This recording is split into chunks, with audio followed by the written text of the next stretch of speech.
cette grâce que tu nous accordes encore en participant encore, Seigneur Jésus, à ces grands programmes. Oui, Seigneur, je l'appelle grand parce que ta parole et la connaissance de ta parole est la chose la plus importante, Seigneur, pour notre vie sur terre.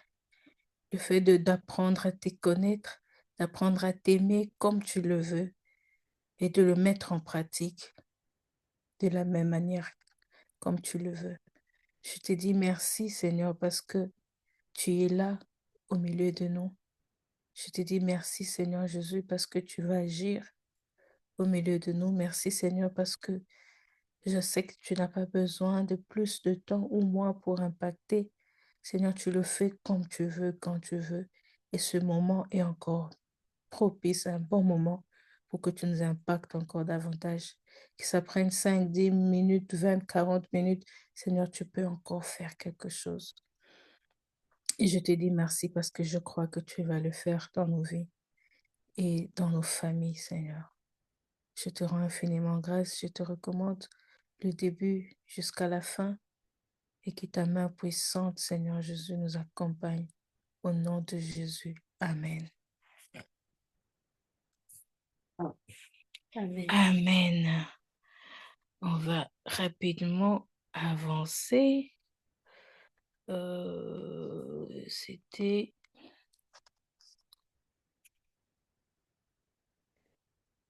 Grâce, tu peux nous dire quelques lignes, nous rappeler là où on était. Pas rappeler, mais Oui, la 2, dernière 3 phrase, dernières phrases. c'était que connaître la Bible est un devoir pour tout chrétien. Ok.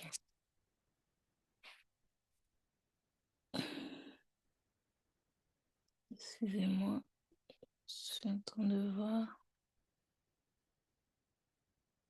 Connaître la Bible. Le titre, c'était la méditation de la Bible. Lire et méditer la Bible. On avait parlé de la Bible dirige notre vie actuelle, la Bible révèle notre futur, la Bible est notre nourriture spirituelle. Et puis, comment étudier la Bible, avoir une Bible personnelle, avoir un plan de lecture. On a parlé de ça. On a aussi parlé de pourquoi méditer. Elle nous nourrit, elle est la source de notre foi, elle est la vérité qui affranchit, elle nous éclaire. Elle est une source de connaissances, elle nous enseigne, elle donne la vie, elle est la vérité, elle est source de succès. C'est bon, ça aussi, c'était déjà écrit. Elle est source de succès. Non, ça, j'avais pas noté. OK. Elle donne la vie, tu avais noté? Je me trompe, tout ça a été dit. OK. Oui.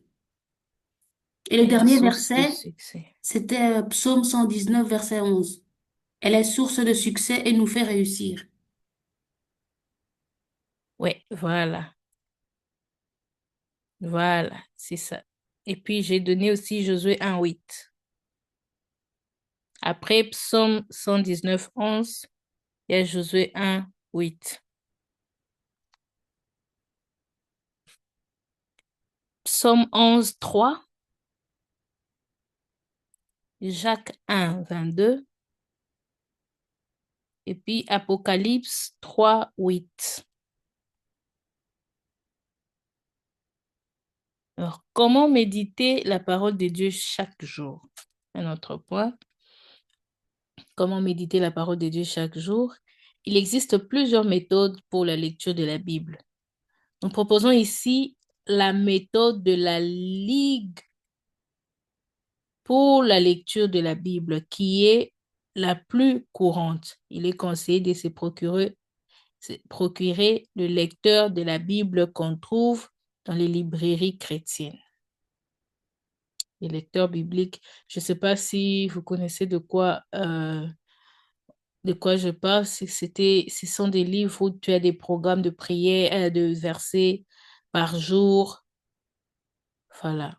Aujourd'hui, c'est sur Internet, c'est dans les applications. Mais là, ça dépend aussi de la période à laquelle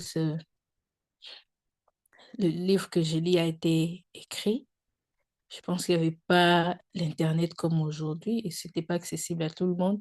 Mais il y avait et il y en a toujours des librairies chrétiennes qui proposaient soit gratuitement, soit moyennant, en tout cas modique somme, soit moyennant quelque chose. Et voilà, on se procurait, on pouvait lire un livre où on lit, par exemple, il y avait, un peu comme un agenda, quoi, avec des dates. Tu as la date pour 2025, tu commences par là, chaque jour, il y a une date que tu ouvres, tu tombes sur cette date-là, tu lis, il y a des versets et des explications, tu rentres dans ta Bible, tu lis ce qui est écrit. Alors, c'est une des manières pour avancer. Ce qui est bien dans ça, c'est que on avance rapidement et on tourne pas en rond. Moi, une fois, bon, ça m'est arrivé de lire la Bible sans suivre tout ça. Et je me rappelle que je lisais que ce que j'avais aimé, ce que j'aimais, et je revenais vers les mêmes versets que j'avais aimés, qui me touchaient ou dont j'avais entendu parler à l'église, des choses comme ça. Mais il y avait d'autres que je lisais pas carrément, que j'avais jamais lu. Mais avec un lecteur comme ça, c'est que tu ne suis pas ce que tu veux, tu ne le fais pas par tes propres sentiments. Aussi, c'est vrai que le Saint-Esprit peut te guider ou te guide, te dit aujourd'hui, ouvre ces passages. Mais quand c'est chaque jour, méditer jour et nuit, des fois, tu tombes dans quelque chose où tu arrives là, tu prends juste ta Bible, tu ouvres, tu dis, partout, ça va tomber là, je lis.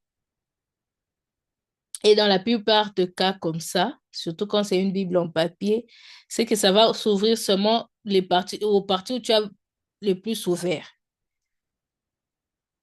Les parties où tu n'as pas encore ouvert, où c'est vraiment serré, serré, serré, c'est rare que ça s'ouvre à cet endroit-là. Alors, ça fait que tu lis un côté, les autres côtés, et c'est pourquoi c'est toujours important d'avoir ces, ces lecteurs-là de la Bible. Alors, ayez un rendez-vous avec Dieu à une heure fixe chaque jour et complétez sur lui, et comptez sur lui pour vous enseigner et non sur votre intellect. Voilà, je parlais déjà de ça. Donc, ayez un rendez-vous avec Dieu à une heure précise ou fixe, ça revient même, chaque jour et comptez sur lui pour vous enseigner et non sur votre intellect. On passe à l'agencement de votre méditation. L'agencement de votre méditation. Priez. Deux points. Faites silence devant Dieu. Demandez-lui de vous aider à comprendre sa parole. Dans le psaume 119, verset 18, le psalmiste adresse cette prière à Dieu. Ouvre mes yeux pour que je contemple les merveilles de ta loi. Psaume 119, verset 18. Rappelez-vous, il y a 2 semaines ou la semaine passée, je ne sais plus trop, je vous ai dit que la meilleure manière de comprendre et de lire la Bible ou comprendre une prédication, un message, c'est quand tu visualises, quand tu vois dans ton esprit, dans ton imagination, tu entres, tu te fais vraiment à l'image ce que tu es en train de lire. Tu le vis, tu te vois dedans, tu y entres, tu vis ça. Et ce passage que je viens de lire confirme cet exemple-là, ou ce que j'ai dit l'autre fois. Je relis, ouvre mes yeux pour que je contemple les merveilles de ta loi. La loi est écrite, mais il dit que les yeux soient ouverts pour contempler les merveilles de cette loi-là. Rappelez-vous même avec Moïse, la loi, c'était écrit. On avait écrit. Et quand une personne dit que je veux contempler la loi, ça veut dire qu'il entre, il voit ça. Et c'est comme ça, c'est la meilleure manière de méditer. Méditer, ce n'est pas seulement lire comme un livre, même dans le livre, dans des romans, on entre dans l'histoire de la personne qui raconte, par exemple. Si c'est historique ou si c'est peu importe, on entre, on se fait, on la voit dans cette vie-là, on la voit dans l'histoire qu'elle raconte. Alors, lire la Bible, la meilleure manière de lire la Bible, c'est comme ça. Et la plupart des gens qui disent avoir lu la Bible et qui ne sont pas transformés, si on regarde bien, ils n'ont pas lu de cette manière-là. Ils l'ont lu comme un journal, ils l'ont lu, je ne sais pas, bah, il y a des gens, ils m'ont dit, ben, ils sont occultistes, certains, ils sont athées, mais ils disent, ben, j'ai déjà lu la Bible du début à la fin, mais je suis athée, je ne crois pas. Alors là, c'est une autre chose, c'est une parenthèse. Mais ici, on est en train de nous montrer comment lire la Bible. Dans l'évangile de Luc, là, c'était dans l'Ancien Testament. On va maintenant dans le Nouveau Testament, dans l'évangile de Luc, au 45e verset du chapitre 24. Donc, Luc 24, 45, il est écrit, alors il leur ouvrit l'esprit afin qu'ils comprissent les Écritures. Donc, c'est Dieu qui ouvre nos esprits afin qu'on comprenne l'Écriture. Et la prière que nous devons faire avant de lire la Bible, c'est Seigneur, révèle-moi, Seigneur, montre-moi, amène-moi à comprendre les choses à ta manière, ouvre mes yeux pour que je contemple ta parole. Que ton esprit ouvre mon esprit pour que je comprenne ta parole. Il y a récemment, ça fait longtemps que je connaissais déjà ces versets, mais comme je suis en train de les dire, des fois Dieu te révèle un verset et tu viens le lire après, tu te dis, mais oh, c'est comme si j'avais jamais lu ça. Ou j'ai déjà lu, je connais la phrase, mais je l'ai jamais compris de cette manière. Voilà pourquoi des fois on va écouter les prédicateurs, on va à l'église, on écoute le pasteur prêcher parce que il y a une autre manière que Dieu l'a révélé ces versets-là. Alors, je me rappelle, il y a des années, on faisait des retraites, pardon, comme ça, où on donnait un verset biblique et chacun allait méditer pendant un temps de pause le même verset et on venait, chacun disait ce qu'il a compris, comment Dieu l'a révélé ça. Et on pouvait avoir plus de 30 compréhensions différentes. S'il y a 30 personnes, c'était chacun Dieu le révélait à sa manière. Parce que des fois, ça s'adapte à la destinée et à l'appel de la personne. Et des fois, c'est que quand le pasteur le fait, c'est que Dieu l'a révélé ce verset-là autrement pour les personnes concernées. C'est pourquoi, je vais encore plus loin, on nous recommande de prier avant même de choisir une église où aller. Parce que ce que Dieu met dans la bouche du pasteur, de serviteur, sera pour toi.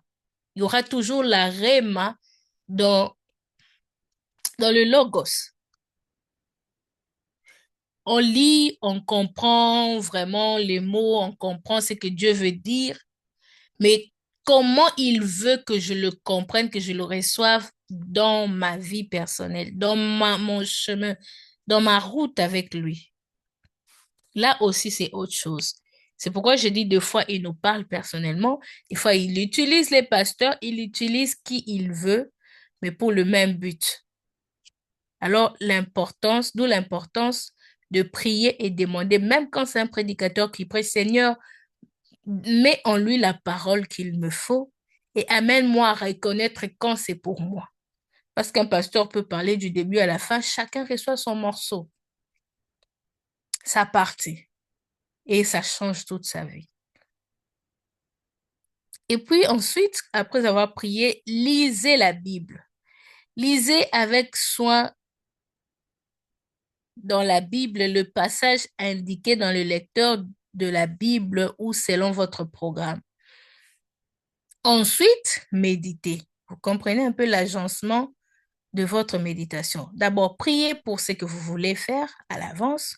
Lisez maintenant. Quand vous lisez, vous êtes déjà en train de voir, de contempler la loi que vous êtes en train de lire ou la parole que vous êtes en train de lire. Ensuite, vous méditez là-dessus. Vous comprenez déjà que quand vous lisez, vous voyez, mais ensuite, vous devez méditer. Il y a une, il y a une différence dans ces deux choses. Quand je lis, je vois déjà. Mais quand je médite, je commence à chercher à approfondir ce que je viens de voir. Je commence à chercher à bien ajuster, le mot m'échappe, je dis autrement, je zoome. J'avais déjà vu, mais maintenant je vais zoomer pour aller vraiment au point précis. Essayer de comprendre encore davantage. Méditer, c'est vraiment aller en profondeur. J'étais dernièrement dans un musée. Alors, je voyais une œuvre d'art. Quand je la prenais, je prenais même une photo. Quand je voyais dans son ensemble, c'était beau. Je pouvais voir, j'étais attirée, Mais quand je me suis approchée, plus tu t'approches, plus tu vois les détails. Pareil, même avec une caméra, j'ai filmé. Plus j'ai zoomé, plus je m'approchais, plus je voyais les moindres lignes, des petites choses qu'il y avait à l'intérieur, qu'on ne pouvait pas voir directement à première vue. C'est ça aussi méditer. C'est que je vais jusqu'au fond, je regarde. Ah là, il y avait un pinceau qui est passé par là. C'était tellement minuscule ce pinceau que de loin, on ne peut pas se rendre compte. De loin, on voit le bras complet ou on voit le vêtement de la personne, du personnage qui est dans l'œuvre. De loin, on voit l'ensemble. On a déjà vu, nos yeux ont vu. Mais après, c'est quand on veut maintenant comprendre, quand on veut comprendre la technique, par exemple, que l'artiste a utilisée, quand on veut comprendre comment il a commencé, le fond était de quelle couleur, comment il a fait pour superposer. C'est là qu'on commence à s'approcher de l'œuvre. On s'approche tellement de plus près et on commence à comprendre, ah là, je pense qu'il a utilisé telle technique. Là, je pense que c'était, par exemple, pour telle raison. Je comprends maintenant pourquoi il a mis cette couleur au-dessus de celle-ci pour un bon contraste. Là, je commence à développer. Et ça fait que tu peux être devant une œuvre, tu fais 15 minutes, tu vois même pas le temps passer. Même plus, ou moins, ça dépend de comment tu es, ça te touche directement. Et c'est comme ça que on médite la parole de Dieu. Méditer la Bible, c'est vraiment entrer en profondeur. Voilà. Méditer, on a dit réfléchissez au texte lu. Pour cela, répondez aux questions. Je m'excuse. Voir la liste ci-dessus ou au moins quelques-uns d'entre elles. Lisez l'explication du lecteur de la Bible ou équivalent. Là aussi, c'est qu'on a un lecteur. Sélectionnez le verset ou les phrases qui vous parlent le plus. C'est pourquoi je disais, on commence à zoomer. Zoomer, je sais pas optique si c'est le bon mot, mais on commence à zoomer, à s'approcher. L'œuvre était grande, mais tu commences à cibler quelque chose. C'est qui vient d'attirer ton attention. Et c'est ça que Dieu est en train de te dire. C'est là que Dieu veut te parler. C'est pourquoi une autre personne peut voir ailleurs et toi tu vois ailleurs. Mais c'était le même verset. C'est parce qu'il a pris le temps de zoomer, d'entrer. Et s'il a à zoomer au-dessus, à gauche, l'autre zoom au milieu, au centre, l'autre en bas, vous n'avez vous n'avez pas le même résultat, même s'il s'agit de la même œuvre. C'est quand vous dézoomez que vous comprenez que c'est la même œuvre. C'est le même verset, c'est ça. Alors, sélectionnez les versets ou les phrases qui vous parle le plus, copiez-les dans un carnet, pensez-y pendant la journée et partagez-les à d'autres. Vous comprenez déjà? Donc, répondez aux questions. On va lire les questions après. Lisez l'explication du lecteur quand on a un lecteur, quand on n'en a pas. Il y a des livres, il y a des Bibles qui ont déjà d'explications à l'intérieur. C'est des Bibles que je recommande. Et si on n'a pas tout ça, ou si on ne peut pas se le permettre, si on le peut, je nous encourage, ce n'est pas réservé qu'aux pasteurs d'avoir des Bibles comme ça. Tout chrétien peut acheter. Si on peut s'acheter un sac de valeur et puis une Bible, c'est quoi? Voilà, quand je dis c'est quoi, c'est pour dire que ça a plus de valeur que les restes. Alors on peut mettre même plus de 100 euros, 300 dans une Bible. Ça dépend des moyens, mais je dis que c'est mieux d'avoir des Bibles où c'est développé comme ça. Mais sinon, c'est pas grave, le Saint-Esprit est là. Alors, c'est pas une obligation, mais tu fais comme tu sens. Si par ce message, tu sens que, ah, moi, c'est ce que je veux, gloire à Dieu. Alors, copiez dans un carnet, pensez-y toute la journée et partagez-le. C'est pourquoi on dit méditez la jour et nuit. Donc, la journée, tu commences à penser à ces versets-là. C'est pourquoi, deux fois, quand tu penses ce qui est beau dans ça, c'est que tu commences à adapter dans c'est dans comment je dis, tu l'expérimentes dans ta vie quotidienne. Voilà. Tu as médité. Et puis Dieu est bon parce que des fois, il te fait comprendre comme ça. Tu médites tellement un verset, tu es là toute la journée, tu penses à ça. Alors, il fait que certaines circonstances t'arrivent pour comprendre parfaitement ces versets-là. Et tu le vis directement dans ta vie. Permettez la tautologie. Tu les vis directement. C'est pourquoi on insiste pour dire de rester avec toute la journée. Tu penses à ce que tu as lu.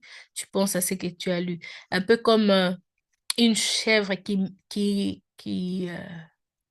rumine ce qu'elle a mangé. Elle mange, mais à un certain moment, ouf, ça rentre dans la bouche, elle continue, elle commence encore à mâcher parce qu'il y a dans les poches, elle a gardé, ça revient et puis elle mâche encore. Donc, toute la journée, ça revient, ruminer la parole de Dieu. Et continue à la manger, continue à la manger. J'avais lu ces passages-là, j'ai retenu, je vais mot à mot, je décortique, je comprends ce que chaque mot veut dire, ce que Dieu veut dire par ces mots. Ces mots n'est pas placé là au hasard, il y a une raison. Et j'essaie de comprendre pourquoi la raison de ces mots. C'est pourquoi pourquoi on nous dit de contempler la loi, alors qu'on commence à comprendre que la loi a été écrite. Quand Moïse est venu avec, c'était écrit sur les pierres. Mais comment on nous demande de contempler? C'est pas commencer à contempler comment il y avait le trait A, le trait P, comment on avait écrit l'écriture avec laquelle on a écrit. Ce n'est pas de ça qu'on parle. Vous êtes d'accord avec moi? Du coup, on commence à aller analyser encore en profondeur. C'est-à-dire qu'on parle de contempler, c'est me faire à l'image, voir ça, voir avec mes yeux spirituels. Quand on dit ouvre mes yeux pour que je contemple, mes yeux ne sont pas fermés, je ne suis pas aveugle. On parle de quels yeux? Des yeux spirituels.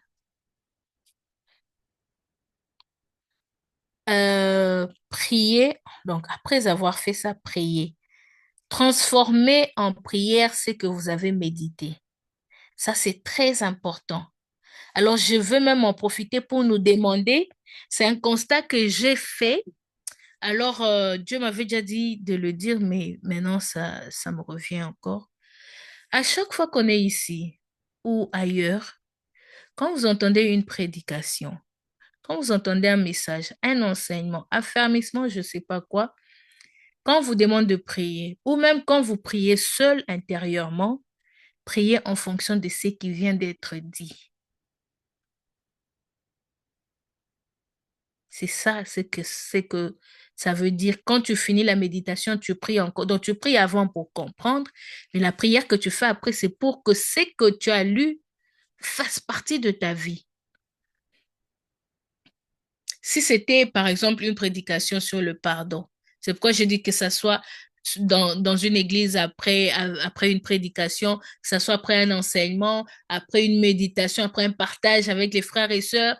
Après, si c'était sur le pardon, tu dis, Seigneur, merci parce qu'on a appris quelque chose, laisse que cet enseignement prenne vie, qu'on arrive à pardonner. S'il y avait quelqu'un que tu n'arrivais pas à pardonner, tu peux même citer son nom. C'est un exemple que je prends comme ça.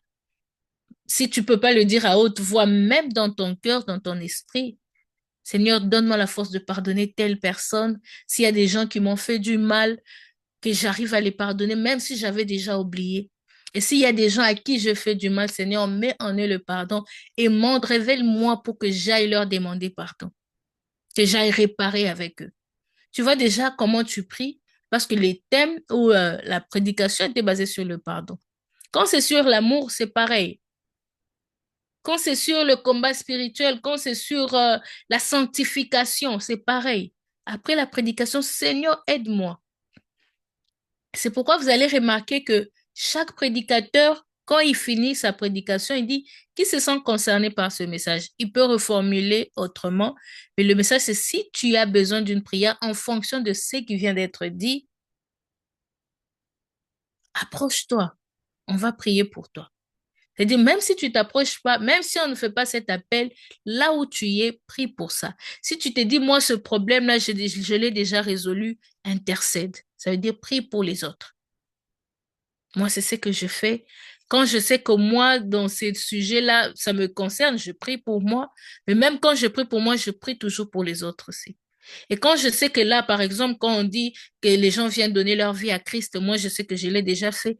Quand on prie pour eux, je n'ai pas besoin d'être devant pour les imposer les mains. Quand le pasteur prie pour eux, là où je suis, j'ai prié pour eux. Qu'on me demande de le faire ou pas. Seigneur, je sais qu'il y a une fête là-haut parce qu'il y a une âme qui vient de donner qui te donner sa vie. Là où je suis, je prie, Seigneur, que cette personne soit touchée, que cette personne reçoive la totalité de ce qui accompagne cette nouvelle naissance. Seigneur, qu'elle ne retombe plus jamais dans le péché. Amène-la à t'aimer, à te connaître davantage, à grandir avec toi, à aimer, à désirer la parole de Dieu. Qu'on ne la suive pas pour qu'elle apprenne, pour qu'elle lise, qu'elle vienne d'elle-même. Elle ne connaît pas. Mais moi, là où je suis, je prie pour la personne. Et après, je n'ai même pas besoin d'aller lui dire, mais tu vois, je venais de prier pour toi. Si ben, on se croise, je peux dire bonjour si j'ai d'ailleurs éteigné le visage. Mais je sais que ma prière n'est pas allée dans l'eau, quoi. Ma prière n'est pas vaine, n'est pas nulle et sans effet. Elle va atteindre la personne. C'est ça, prier dont on parle ici, la prière après la méditation, après la prédication, après un enseignement et ainsi de suite. Et après ça, il faut maintenant obéir. Obéissez. Allez et mettez en pratique ce que vous avez dit. Là, c'est pour réussir une méditation. La méditation complète commence par la prière et va jusqu'à l'obéissance. Prière, lecture de la Bible, méditation de la Bible, prier encore et puis obéir. Et en faisant ces choses, je vous assure que non seulement vous réjouissez le cœur de Dieu, mais vous voyez aussi des changements dans vos vies. Vous voyez sa main agir. Les questions à répondre dont je disais, lorsque vous utilisez le lecteur de la Bible ou une ou deux questions vous sont posées en relation avec le passage lu. Alors, on est dans de quoi parlent ces textes? Des bonnes questions à se poser quand on médite. De quoi parlent ces textes? Est-ce que c'est ce passage m'apprend quelque chose sur Dieu? Est-ce que ce passage m'apprend quelque chose sur Dieu ou sur Jésus-Christ ou sur le Saint-Esprit? Il y a bonne question. Ça m'apprend sur Dieu, sur Jésus ou sur le Saint-Esprit? Y a-t-il un exemple à suivre ou à ne pas suivre. Dans le cas de David qui a tué Uri pour prendre Bathsheba, je lis un passage comme ça, quelle est ma position? Il y a certains qui se disent, si lui l'a fait, donc moi aussi je peux faire. Lui-même qui était l'homme selon le cœur de Dieu, c'est-à-dire que moi aussi. Mauvaise manière. C'est pourquoi il faut se poser des questions. Est-ce un exemple à suivre ou à ne pas suivre? Donc, y a-t-il un exemple à suivre ou à ne pas suivre? La question suivante, c'est y a-t-il un ordre auquel obéir? Parce que des fois, c'est une histoire qui est racontée, des fois, c'est un ordre, des fois, c'est une prophétie pour ta vie. Il y a plusieurs manières, il y a plusieurs messages dans la lecture de la Bible. Alors, il faut discerner, savoir comprendre de quoi il s'agit là. Si c'est un ordre à obéir, y a-t-il une promesse à saisir? Ça, c'est l'autre question. Donc, si c'est une prophétie, par exemple, ou pas carrément une prophétie, mais vraiment une promesse, quand tu fais ça, tu auras ça. Comme j'aime beaucoup Isaïe 60, comment je dis? Deutéronome 28. J'aime. Je nous demande d'ailleurs d'aller aussi le lire. Et puis, y a-t-il un avertissement? Ouais, parce que des fois, c'est un avertissement. Ne pars pas, ne suis pas ces chemins, il y a un trou. L'autre question, quelle vérité Dieu me révèle-t-il? Qu'est-ce que Dieu me révèle par ce passage? L'autre dernière question, y a-t-il, pas dernière question, mais question à répondre. Dernière question dans la rubrique de questions à répondre, où tu te poses et tu trouves des réponses. Y a-t-il d'autres passages bibliques qui m'aident à comprendre ce que j'ai lu? Voilà pourquoi quand un prédicateur prêche, au cours de sa prédication, il y a toujours d'autres versets qui s'ajoutent pour compléter le message. Et c'est comme ça qu'on doit se poser la question quand on médite. Une personne qui fait ça, je vous assure, on va l'appeler pasteur alors qu'elle n'est pas pasteur.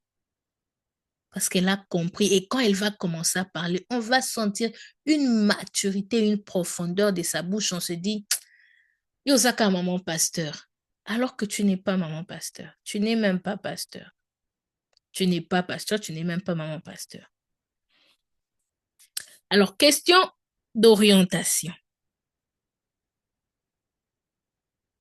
La deuxième rubrique. Quel verset me touche le plus? Donc, quand tu lis un chapitre, tu te dis quel verset me touche le plus. Et quand tu trouves le verset qui te touche, comprends que c'est là que Dieu vraiment veut que tu t'asseyes, donc onganzama, comme on dit en lingala, que tu restes là pour ce moment-là. Parce qu'après, il va te ramener encore dans ce verset. C'est pourquoi lire la Bible et dire j'ai déjà lu une fois, ça me suffit, c'est pas bon. C'est-à-dire un autre jour, il va encore te ramener, mais il va te révéler autre chose dans le même verset. Mais à l'instant là, quand tu es en train de le lire, qu'est-ce qui te touche? Reste là. Prochainement, tu vas lire, le même verset, tu seras touché par autre chose. Et puis, pour ma prière, y a-t-il quelque chose que Dieu me montre? Après, quel verset me touche le plus? Quand je comprends que je suis touchée, je commence à me demander maintenant, est-ce que Dieu veut me montrer quelque chose par là? C'est là qu'on commence à comprendre s'il y a la réma. C'est là qu'on commence à comprendre. La réma, c'est quand tu lis un verset que tout le monde peut lire, mais toi, tu la comprends en fonction de ce que Dieu veut te parler personnellement. Une autre personne peut la comprendre différemment. C'est une révélation pour toi dans ce passage. Alors, dans B, pour ma prière, y a-t-il quelque chose que Dieu me montre? Il y a dont j'ai à me repentir? Y a-t-il quelque chose que Dieu me montre dont j'ai à me repentir ou à laquelle croire et obéir? Donc, y a-t-il quelque chose que Dieu me montre à laquelle croire et obéir? Ou y a-t-il quelque chose que Dieu me montre pour laquelle le remercier et le louer? Y a-t-il quelque chose que Dieu me montre à lui demander? Oui, parce que Dieu peut te montrer quelque chose parce qu'il veut que tu lui demandes cette chose-là. Aïe, aïe, aïe, aïe. Zamba, zamalam. C'est remarque. Donc, les questions que tu dois te poser, questions d'orientation, il y a aussi les remarques. Dans les remarques qu'on trouve, n'est pas lire la Bible à travers d'autres livres, mais plutôt les autres à la lumière de la Bible. Ah, donc, remarque, c'était pas dans les questions apparemment. N'est pas lire la Bible à travers d'autres livres, mais plutôt les autres livres à la lumière de la Bible. Vous comprenez un peu ce que ça veut dire. Ah, le pasteur Marcelo a écrit quelque chose. Du coup, je crois à ça sans lire son livre à la lumière de la Bible. Ou je me dis, est-ce que la Bible, comment le dire, comment reformuler cette phrase? Alors, je lis le livre et puis je me dis, ben, c'est la Bible qui doit suivre en fait. C'est le livre qui devient la première place, la première position et la Bible doit s'adapter. Si dans la Bible je trouve autre chose que ce qui est dans les livres, je crois au livre. Non. C'est la Bible d'abord. S'il y a contradiction, je choisis la Bible. Je suis ce qui est écrit dans la Bible, pas dans le livre. C'est ça, c'est que ça veut dire. Parce qu'on peut lire beaucoup. Quand j'ai pris son exemple, il y a plusieurs pasteurs qui écrivent. Vous êtes d'accord avec moi qu'il y a plein de livres chrétiens. Alors, est-ce que c'est ce que la Bible dit? Est-ce que ça s'accorde avec la volonté et la parole de Dieu dans la Bible? Sinon, c'est la Bible qui est primordiale. Alors, évitez l'argument du silence, c'est-à-dire vouloir compléter les silences de la Bible en ajoutant d'autres choses. Apocalypse 22, 18 à 19. Donc, évitez l'argument du silence. Ce qui veut dire vouloir compléter le silence de la Bible en ajoutant d'autres choses. Il y a aussi ne pas éviter le passage qui semble être gênant. Ça, c'est important. Ne pas éviter les passages qui semblent être gênants. S'il en est besoin, être assez humble pour en chercher l'explication auprès des aînés dans la foi. Ça me gêne un peu, bon, je saute, je passe. Ou j'ai pas envie, bon, j'arrête. Non, plus ça gêne, là, plus je cherche à comprendre. Si tu comprends pas, va demander. Voilà pourquoi c'est important de partager, de méditer, voilà, se donner des idées, ainsi de suite. Alors, je pense qu'on a vraiment avancé pour...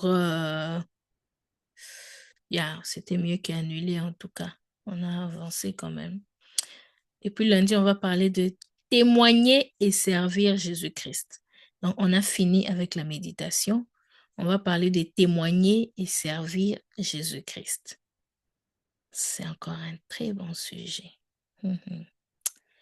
God is perfect. God is good. Voilà, témoigner et servir Jésus-Christ. Et on ira vite, on va bientôt finir. Voilà. Alors, on va s'arrêter là. Comme je venais de dire, on a des programmes de prière pour ceux qui sont venus en retard. On a des programmes de prière et on va se connecter lundi pour la suite ici de ces cours.